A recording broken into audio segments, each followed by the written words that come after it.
Welcome back, everyone, to Random Thoughts. Today we have something new for you, and that is, in fact, as you can see on your screen, the Death or Glory closed beta. I was just recently accepted to it, and I have been super excited to try this game since I played around a little bit with the demo way back at the beginning of this year. We're going to jump into the tutorial and give you my first thoughts on this game. So let's get to it.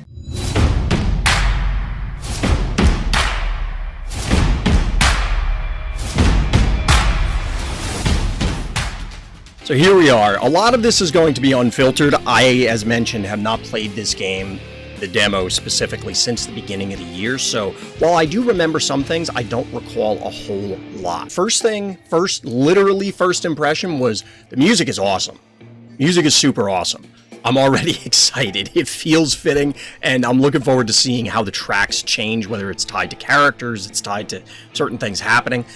I've mentioned on many occasions before that while I strongly dislike Hearthstone for a laundry list of reasons, you can go back to any of my other streams or other videos to talk about that. But one thing that Hearthstone did do correctly was the sounds in the game. And I think that I had just never realized that I wanted a soundtrack. I wanted sound effects when I played card games. And here, we're already off to a strong start there.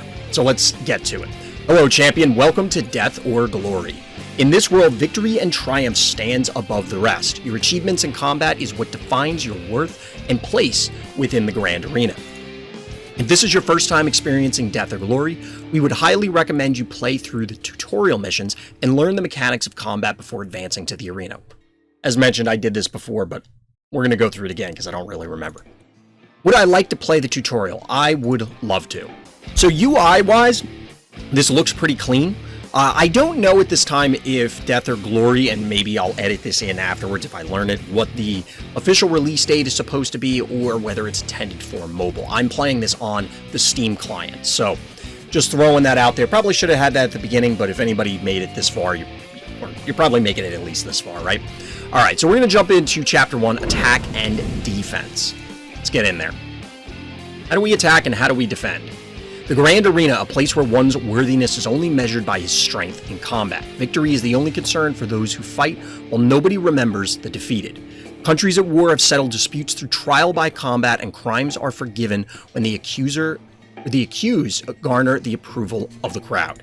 Yet this fate was thrust upon you when you were framed for a murder you did not commit. You must survive the ordeal in the arena, or death awaits you.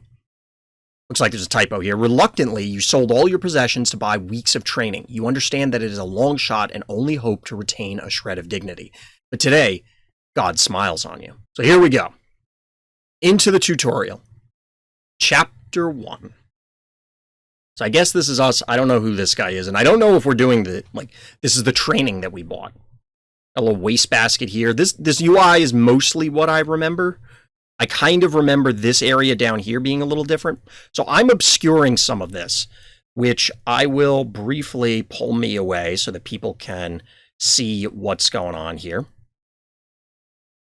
So you can see the little wastebasket there. That will come up later. There is a question mark here, which we can click on, but it brings up this menu, which presumably I can access when I am actually in there, and it explains the board state. If you've seen a card game rulebook before, this probably looks familiar. You get your discarded cards, what turn it is, opponent cards in hand, who has the initiative, we'll get to that, who has control, cards in play, your resources, are there any buffs, your discard bin, hence the wastebasket, your life total, and your cards in hand. I know I ran through that very quickly, but we're in the tutorial, it's going to go through it. And then it explains these different pieces here. You can obviously page through so that you can have the written instructions, which personally I really love, because while tutorials are great, sometimes it's nice to have this reference to go back to. Hopefully it will be available in some other way. We'll have to see. I don't know for sure whether you can access this from like the main menu or something. But anyway, we'll put me back on there. And we're going to jump in here. So, follow my instruction and attack him. I don't know who you are or why I should trust you, but I feel like I have to. Who are you? Well, there you go. Your first battle, little guy? Are you scared? All right, so we have downward cut. We have straight thrust. Downward cut, straight thrust. Okay, so it's all the same. So we're going to play this card because it seems like that's what it wants us to do. So they, I guess, did not defend. We dealt 4 damage to them, as evidenced by the attack value on the card and their health up here. It's a good start. Is it? I don't know. You've done some damage. Yes. I surmised that. Whoop, I clicked through that. This number indicates the remaining health of your opponent. If it reaches 0, be defeated. Shocker, I know. Now keep attacking. Okay. I guess we can keep chaining things until they do something. Which right now seems like they're not interested in doing anything. What happened? I do want to know what happened. Don't get over your head, little boy. Oh no, I forgot to teach you about blocking. Oh, that would be good to know. Now die. Quick, let me help you. Okay. The green number is the block value. Okay. What's the blue number? Go block his attack with this new card. So I guess they passed for the few times. For the first few times, I mean. You'll pay for this. Will I, though? After a successful block, you will have control. Use these faster attacks to defeat him. Okay, so the blue number, I guess, is speed. Because what did we do? They did a heavy punch, which was 5-3, and we... Where's our block? Oh, here it is. So it's a 5 defense and a 3 speed, I guess, assuming that's speed. So that would mean that you have to meet or exceed the speed value. I'm sure they'll get to that, but... Attack is too fast for him to block. Oh, because they still have center guard? Okay. Well, there it is. This is your speed. I feel like that should have been in a different order tutorial-wise, but I don't think this is that complex. Like, probably going to figure it out. You can only block if his speed is faster or equal. Well, there you go. Otherwise, he has to discard if he blocks with a slower card. So they should have to discard a card now. Did they? I'll show you. Will you, though? Will you, though? What do I care? I have no cards left. That sounds bad. So yeah, we obviously have to pass here. Your turn. So this... Alright, flying kick. Use these to defend yourself. Okay, well, we only have 1 block.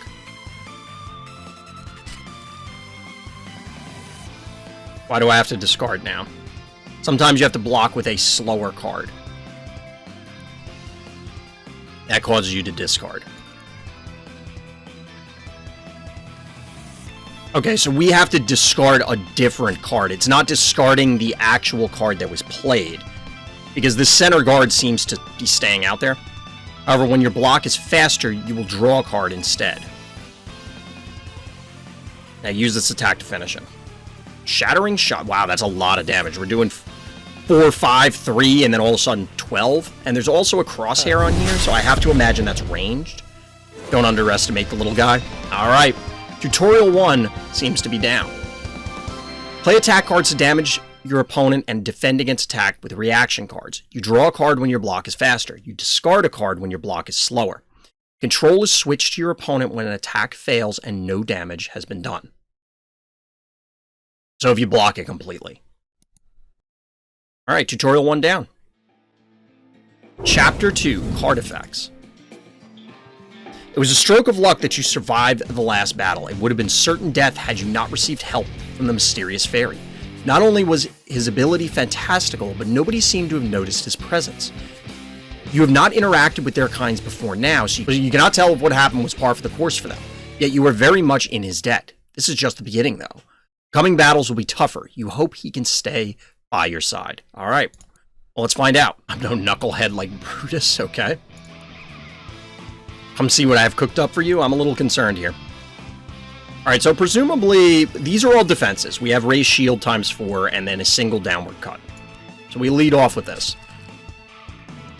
The downward cut was a 5-3. They played a 5-3 defense, so that means the control passed to them.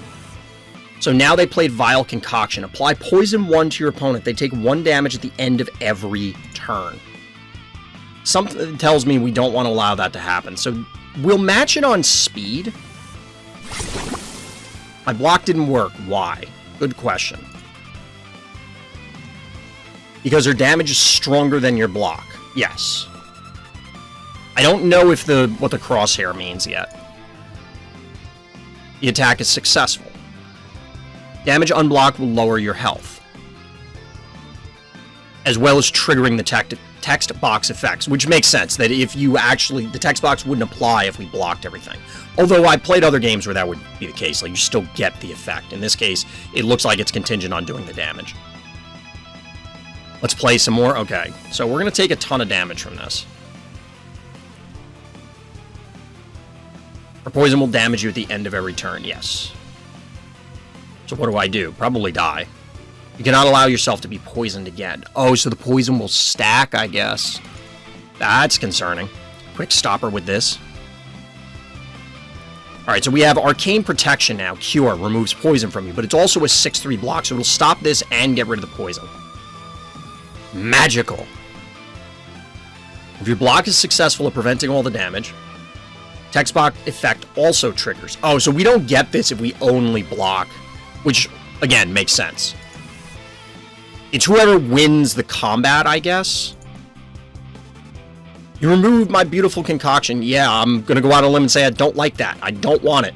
But you still won't leave this place alive. I have other plans. Now is your chance. Try to form a combo with these cards. Okay, so now we're going to learn combos. Final blow. When your opponent is stunned, damage is increased by 3.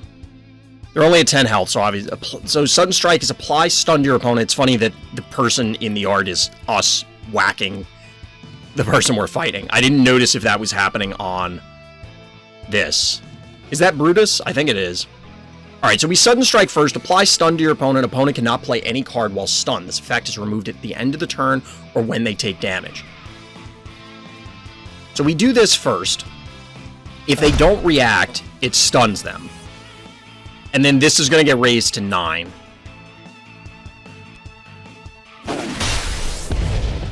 Was it close? I mean, I guess it was close if we didn't have anything else, like if the fairy didn't intervene. So attacks that damage the opponent are successful. Reactions that negate all damage are successful. Successful actions trigger the card's text box effect. This is going to be huge going forward, and it's something that I'm going to have to remember. It'll take a few games to bury that into my consciousness. But Tutorial 2 down. Chapter 3, Freestyle Combat. Only now do you dare to think that you can survive the whole ordeal. The movements still do not come naturally, but the swings are becoming more fluid. With more practices, perhaps you can even make a name for yourself here. Just when you are dreaming of the possibilities, you see a familiar but unwelcome face when the gates open. Okay, so who exactly would that be? That looks like us. This will be a challenge, but you've already come so far. Now you're ready to learn the mechanics of real combat. Oh, so that was just, a joke before. Every game starts from a selection of 5 cards. Okay. Then you discard a card to keep 4. Alright, so we get rid of one of these. Apply stun to your opponent. Your opponent cannot play any card while stunned. This is like a shield bash.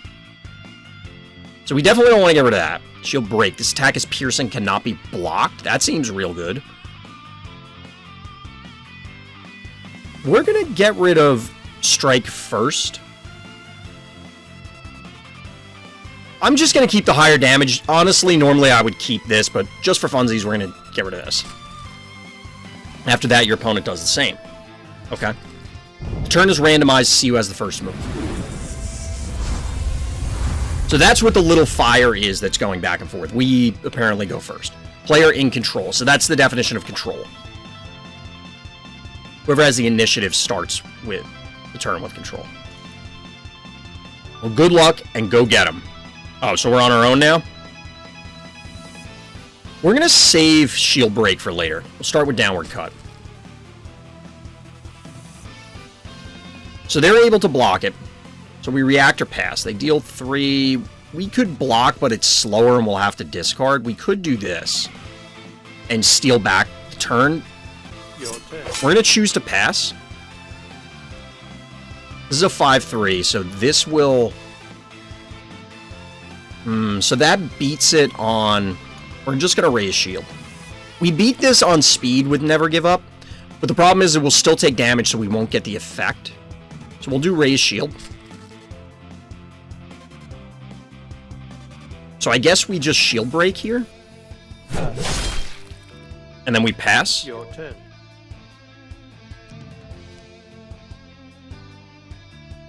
So if we never give up here, we prevent them from getting a card, which matters, because otherwise they can kind of just clobber us next turn. Your Like turn. their next action.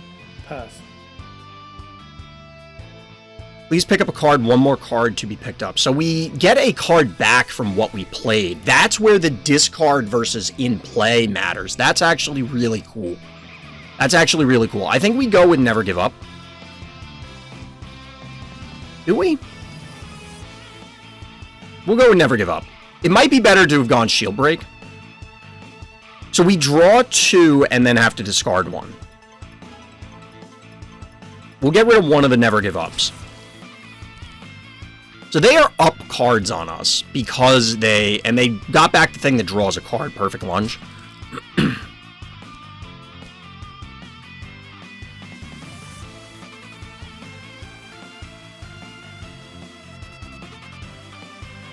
So there's a problem here with what we're doing. We are stunning them. Maybe we should have taken the damage.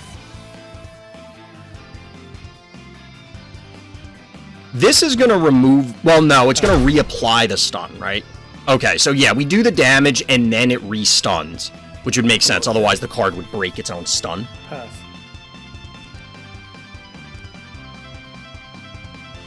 So they didn't have anything to pick up, so we get something back.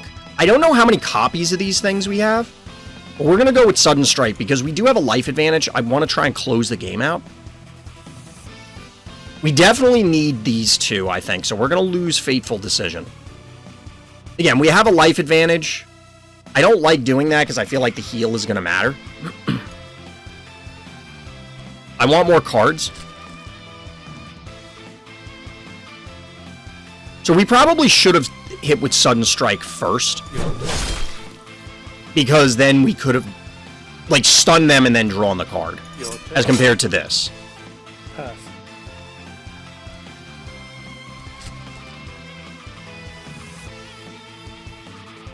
Pass. Your turn. So we don't have anything in play. They're going to be at an advantage here. We'll keep Never Give Up. Try and buy some time. So they're taking back practice defense, so we do have to be concerned. It's a 4-speed, 3 attack.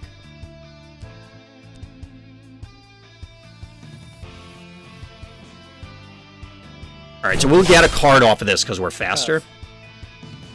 But we got a defense, which is the Fateful Decision that we discarded earlier. Or another copy of it. But this card is not able to get picked up because of the fact that we didn't actually prevent all the damage. We're going to keep this, keep that. We actually kind of need this. We kind of need this. We're going to get rid of Shield Break. I don't really like doing that. This is somewhat of a mistake. Ooh, we got there. We got there. So we drew a card, but they're both defense cards. Another Never Give Up and a Fateful Decision. So we have a heal. That's a 5-3, so we're going to do this. Your turn. Pass. So we're going to get back Tactical Advance, I think. We want to find more cards. I don't see how many cards we have left in our deck. So we can apply a stun. We have 2 defense cards. We definitely want this. I guess we're going to get rid of Sudden Strike. We probably should be go more offensive here rather than defensive. So we do want to block this. We'll have to discard a card if we do this. We won't get the... Oh, no, we will get the effect of this. We do get... Because we fully block the damage, which means that we can play this with impunity and get a card. So that's a better play. Alright, so we downward cut also. Feels great.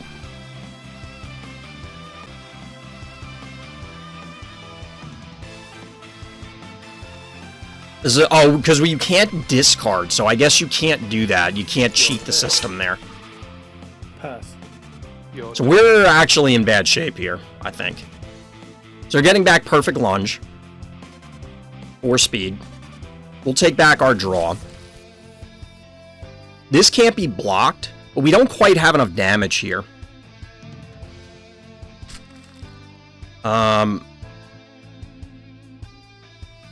We'll start off with the shield break. So if we had gotten the other one several turns ago, we probably already win. This will not kill them. That's a raised shield. That's awkward.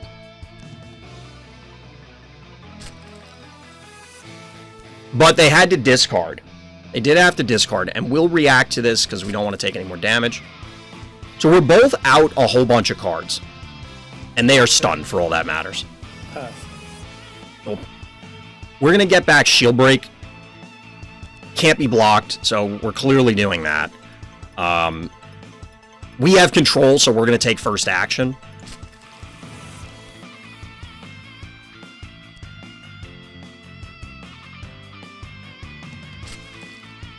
So we should get there. Or they have first. Why did they... We have control. Shouldn't we go first? Whoever has initiative starts the turn with control. But it says we're in control. I don't know if that's a bug or if I'm misunderstanding something. Pass. I mean, we're going to get there anyway. Pass. I think I can get used to this. I think I can too. This is actually really fun. I like this. The start of the game opens with five cards in hand. Then a player must discard a card to begin. Initiative is randomly assigned between players on turn 1. Thereafter, it alternates between turns. At the end of the turn, each player picks up a card from play and draws 2 cards from their deck. Then a card must be discarded from hand to end the turn. The system feels somewhat complex, but it still seems... It's complex in a good way because you have to map out so many different things. It's not complex for the sake of complexity, which we'll come back to. Victory is so sweet. The cheer from the crowd makes you dizzy. When the gates opened, you were shocked momentarily by your doppelganger, but you recovered quickly. Now the judges must clear your name. Yet tragedy often strikes when you least expect. A heavy blow out of nowhere knocks you unconscious. Instead of reprimanding the heavily armored knight that ambushed you, he receives a standing ovation from everyone. Despite Phobos the Great, the current champion of the arena, is a crowd favorite. Some in the audience cannot tolerate this injustice. When someone shouts, "I challenge you," all are stunned by this bravado. Uh-oh. Select a hero. So we have 5 here. There's no shot I'm picking anything but monster, for the record. When I played this before, I don't think there were this many options. I think there was only maybe 2 or 3. I am 100% picking monster in any game that I have the option to. I'm pretty much always taking that. If you've been here before, you know that. The monster class. The only thing necessary for the triumph of evil is for good men to do nothing. To preserve justice, you must win no matter the odds. Here we go. Here we go.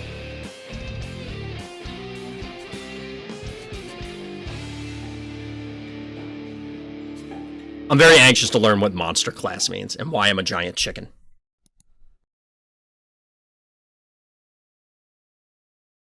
Like, look at this. What am I? And what is this guy? I guess this is the champion of the arena. So momentum, bloodlust, number of attack cards you can have or played in a turn. Playing an unleash card increase the maximum number of attacks possible. A resource that is consumed to play more powerful cards, but also replenished by playing less powerful cards. This is interesting. I wonder if this is based on the class. This must be based on the class I chose. Phobos is the champion. This won't be easy. You cannot hold back. Let me give you some pointers. I would love some. You're a monster. You don't say. The key to combat is to build up your bloodlust.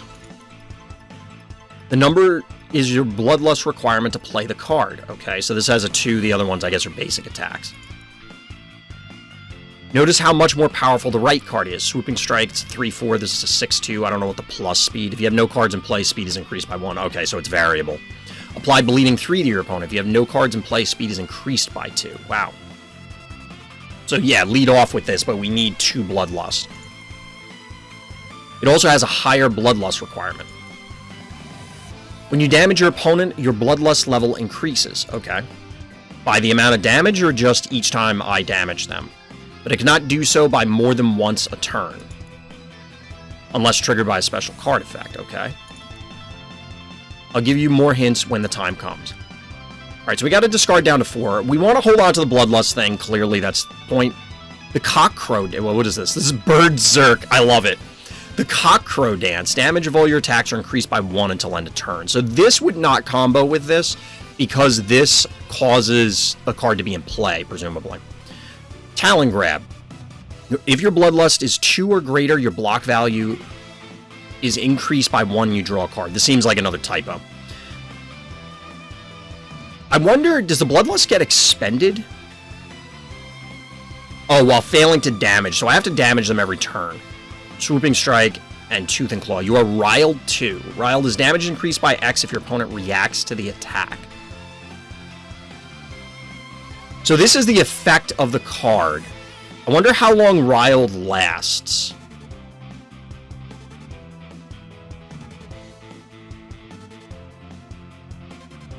We'll get rid of Swooping Strike? Question mark. Now, we're going to get rid of Cockcrow Dance. I don't know that we have the combo to utilize that right now. So who goes first? Let's see. What do we got? Well, we're clearly...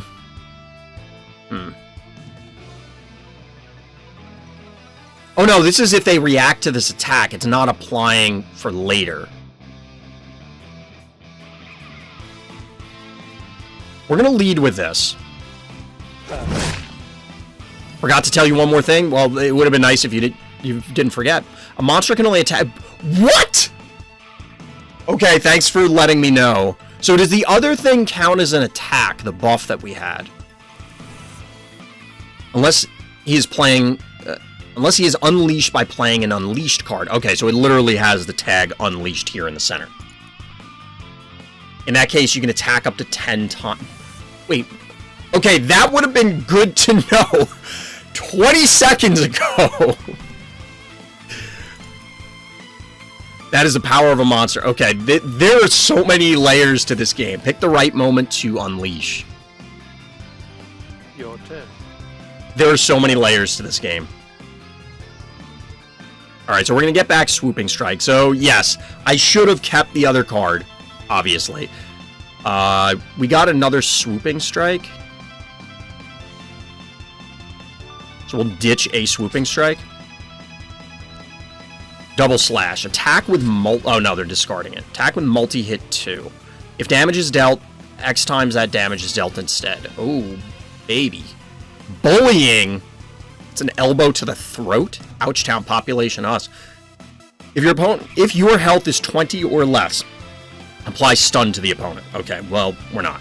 We still don't know what the crosshair is. I don't think, and I certainly don't know what the... Oh, the hourglass there corresponds to the action point, so this costs 1 action point. So I guess we Talon Grab here. I don't actually want to Talon Grab, because I'd rather wait for the Bloodlust, but we'll do it. Okay, yeah, we absolutely shouldn't. I wasn't paying attention to the speed. Whoops. Honestly, I played it because the arrow that was here, I thought the tutorial was not forcing me, but, well, sometimes the tutorial will force you, but regardless, absolutely should not have done that. Just saying.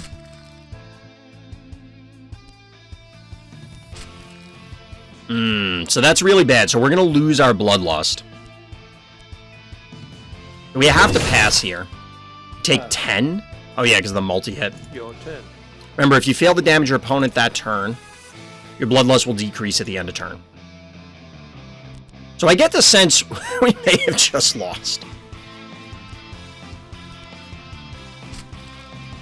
Discard a card. Talon Grab. Alright, so we want to keep this.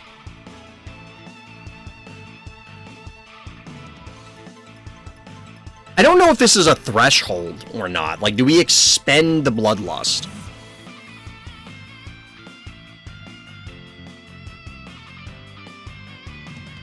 We'll get rid of Tooth and Claw? Question mark?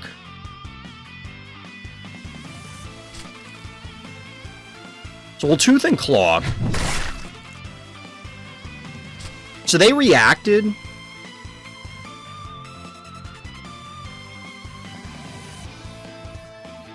So we should have done some damage to them, right? We're gonna pass. Your turn. We can react. It's a 3-4. I think we just take the damage here. Your turn. Pass. Your turn. The reason being is I need more stuff in order to try and take advantage of Cockcrow Dance, I think. We gotta discard something. We have double Berserk, and I'm curious, like, can I see the... I guess you can't view what's been discarded, so I don't know what's in the deck. We're gonna keep Tooth and Claw for sure.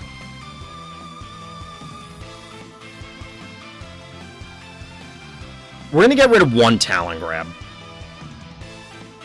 No, we're gonna get rid of a Berserk. The Talon Grabs after this turn will be getting us cards. Because we'll have our double Bloodlust, unless they play an enormous defense here. So they went bullying. We're just gonna take the damage. Your turn.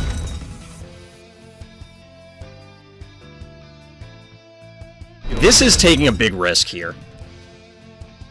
This we have to block. I don't think we have a choice. So does this... So we'll take 2 damage from this. We can't afford to take another 10. Pass. So Tooth and Claw is not going to get extra unless they choose to block, which they're not going to. Your So we turn. pass. Pass. So we did do damage. That's the good news. They have bullying back, which means they're going to be stun locking us soon. So we've now met our threshold for Berserk.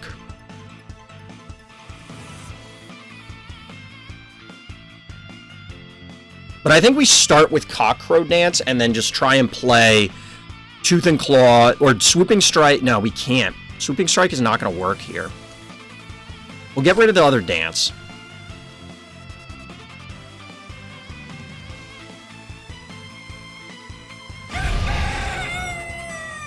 Oh, so we get to play it immediately, but this counts as in play.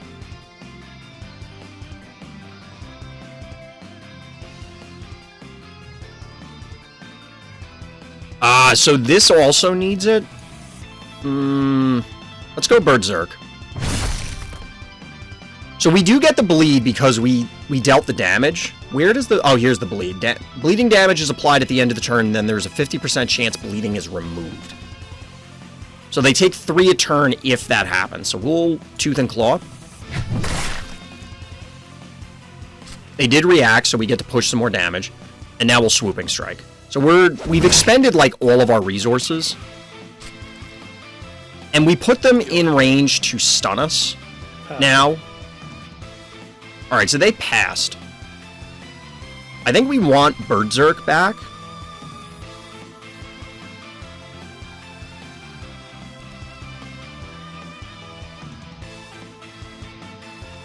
Swooping Strike, Tooth and Claw. I think we're going to get rid of Swooping Strike. The other ones will push more damage. So they're getting rid of a big block, which is a little odd. So here's bullying. They are under the threshold, so we're going to do this. We're going to have to discard, but we will prevent all the damage and get a card. Presumably the bleeds stack, but we're going to find out. Ooh, this is a dodge. When you dodge, you nullify damage from any one attack. So we just straight up get to Your turn. dodge it. Completely, or they completely dodge it. Not we get to dodge. That wouldn't make any sense. They're discarding their dodge, which seems weird. So we have one defense. We can kind of... Well, we could play both of these. Their bleed is gone. I didn't see which turn that it went. It would be nice if that was a bigger notification. So we could do 4, 7, that's 11. This is not 11, 14. This wouldn't be lethal even if they didn't block.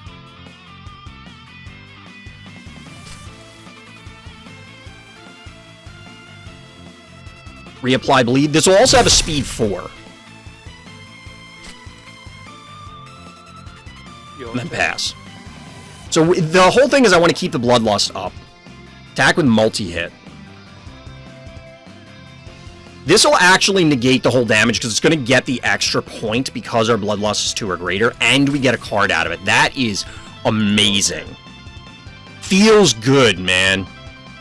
That doesn't feel good. That's actually really bad. Ouchtown population us. Your turn. So do we take Talon Grab here? Hopefully the bleed doesn't go away. I don't like the RNG here. I think we have to ensure we have a defense. We're at 4 health. And Tooth and Claw represents more potential damage. We could absolutely use another one of the Swooping Strike things, or whatever lets us play multiple... Not Swooping Strike, whatever the thing is that lets us play multiple attacks. Alright, so we clearly have to block, right? We get a card out of it. Okay, we got a Cockcrow Dance. Savage.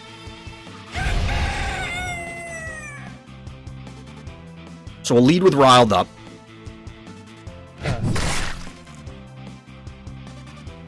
Or Tooth and Claw, rather. We'll hit him with Tooth and Claw again. Swooping Strike. Get wrecked! The good guy always wins. Nice. That was actually an awesome finish. That felt awesome. Bloodlust is built by causing damage once per turn. If monsters fail to cause damage, Bloodlust is decreased by 1 at the end of the turn. Before unleashing, monsters can attack up to once a turn. Or can attack once a turn. After unleashing, monsters can attack up to 10 times a turn. Bonkers. After a hard-fought battle, you triumphed and have put an end to this shameful chapter. The crowd is shocked by the upset. Phobos the Great has been a champion for many seasons, and now he is toppled by a newcomer. You do not know who begins the clapping, but soon it spreads to everyone in the arena. Nodding in silent appreciation, you understand this glory is not just for you, but also for the brave little boy that started it all. Congratulations, tutorial complete. In Death or Glory, there are 5 classes. Each offers a very different gameplay experience. Do try other classes, or you can try other game modes. We'll finish the tutorial for now. Welcome to the Death or Glory beta. This build of the game is currently in development. Currently, the game is still a work in progress and features are subject to change or removal during the course of the beta. This is because we want to make improvements and implement changes that will answer feedback from our players to create a better experience. Please also note that during the beta period, any save data and game progress can potentially be lost from any issue that may occur from server changes or patch updates. This data will also not be transferable outside the beta version and will be separate in the official version of Death or Glory.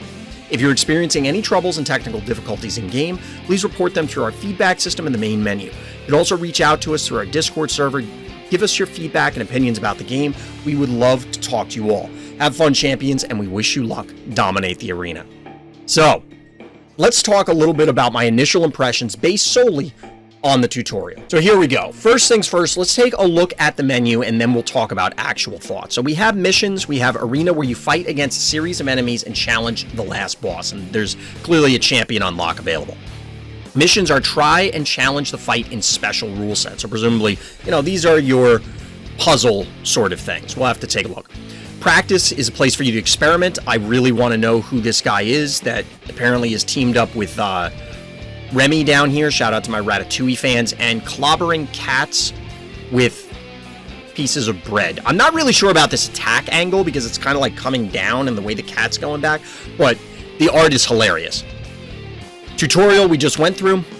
The rules, which is good because they are accessible right from the main menu, and of course exit. So we got a content update. There's a link to their Discord, credits, feedback. Not sure what these keys are. Presumably unlocks. And then we got some options here. We're going to check full screen. What does that do to my OBS? We'll leave that off for now because I had OBS configured a certain way. Now, let's talk about initial impressions. First of all, minor negative. There were a couple of grammar errors. I know I was stuttering a little bit as I was reading some of the stuff aloud, but, human. A couple of grammatical errors, couple of spelling errors. Not a big deal. It's a beta. That stuff will get cleaned up. Who cares? That's not the important thing. 2, I think the tutorial, especially the first part, I think it would be better, although they do give you the option to click on that little question mark. At least for me, it would be better to just explain all the different parts of the cards. That, yes, this is the attack, but that blue box, it should have an icon for, like if we go into rules here. Here we go. This is, so like, we have the cross swords for the attack type. I think that there should be a little foot or something that's indicative of speed for this down here. I think it's good that they kind of hide this resource buff section, this bar that's down here for both players. Maybe it was present when I was doing the first 3 tutorials, but I only really noticed it in the third. And I think that's good because you need to step people into it. It'll be overwhelming. Be like, oh, by the way, there's 5 classes and they're all different and all this. And it's just like, whoa, buddy, I don't even know how to play yet. Can we chill a little bit? I think that's really well done and it explains things very well. Overall, I think the tutorial did do a very solid job of stepping you into things. I think the game is overall kind of confusing. I think that there's a large level of complexity. Now, for me personally, I love games that are minutes to learn, lifetime to master, where it's, yeah, the base rule set is relatively simple, but once you start playing the game, you realize, oh my god, there's the Marianas Trench of depth for the gameplay. Death or Glory seems to be taking this in a slightly different direction, where it is both complex and seemingly deep. Now, admittedly, I played through the tutorial. How can I possibly say it's deep? Well, I have an enormous breadth of experience with card games and strategy games in general. I've been playing card games for almost 30 years competitively, for over 20. I've played in a number of world championships for physical card games. I have a number of high places in a variety of games. I feel that there's a lot of potential with this game from a depth perspective, that there's going to be deep gameplay, a lot of moving and counter moving and planning in advance, which is the kind of thing that you really want to see. You want that sort of thing to be involved and be a significant portion of the gameplay. Now, I could go on for a very long length of time, and I have in the past on my live stream, on other YouTube videos, talking about what do people actually want, and that's realistically just a fun game. To me, what makes a fun game? One where my decisions matter. And I'm getting that sense from the tutorial that as I step into things, that a decision I made 2 or 3 turns ago is going to manifest right now. Because I mapped out, and I mentioned it a little bit in the tutorial, oh, well, because I did this, I'm out of cards. So that means if I have to block and I can't quite block properly, I'm going to have to discard my only other card. Or I might not be able to block because you have this discard mechanic tied to slower blocking. This also gives the dev team a lot of leeway to just flip levers, turn knobs, change dials, all these sort of things, so that way they can make a card that is, oh, it has great numbers, but then it has this other drawback, or it does this awesome thing, but the numbers aren't great, or this number's great, but not this one, or it's contingent on this. There's so many little things that, again, add to the complexity, but allow the game to ultimately have a lot of options and a lot of room for growth. So I'm very excited about this. I'm going to try and get it on stream. I want to talk about the game. I want to explore the game. I mentioned earlier that I've been very excited since I played this way back in January. So if you made it this far, or maybe you skipped to the too long didn't read version of my initial thoughts, I'm excited about this game. I'm very much looking forward to exploring it more. If you found this helpful, the likes and subscribes do seriously help. If you want to see Death or Glory or some other games on my live stream, you can check the link in the description, RTChompGG over on Twitch. Of course, if you found this channel, you can check out my other YouTube videos here on RTChompGG. It's the Randoms Thoughts channel. But for now, that's going to do it for this particular intro. Look for more Death or Glory content coming from me, and we'll see you in the next one. So as always, everybody, thank you for listening, thank you for watching, and Black Lives Matter.